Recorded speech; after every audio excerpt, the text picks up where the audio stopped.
ఇప్పుడు ఆ చిన్న సీడ్‌ని నేను మీకిచ్చి ఆహ్, దాన్ని దాయమంటే మీరు ఒక ప్యాకెట్‌లో పెట్టేస్తే ఆ సీడ్‌లో నుంచి ఆ పవర్ బయటికి రాదు. So, we have to make use of the seed. ఆ సీడ్‌ని మనం సాయిల్‌లో నాటితే దానికి వాటరింగ్ చేసి అది బయటకొచ్చిన తర్వాత సన్‌లైట్‌ని తర్వాత చాలా చాలా ఆడ్స్‌ని ఎదుర్కొని తర్వాత it comes out as a big tree and it gives shade, it gives love, it gives flowers, it gives fruits.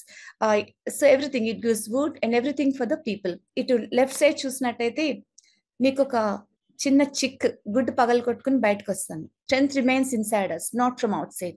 మేమెంత చెప్పినా అంటే మేమేం చెప్పినా but still some kids fail to learn, fail to achieve something. లోపల గుడ్లో నుంచి ఆ చిక్ ఎలా బయటకొచ్చిందో అలా మీరు స్ట్రెంగ్త్‌ని బ్రేక్ చేసి మీరు బయటికి రావాలి.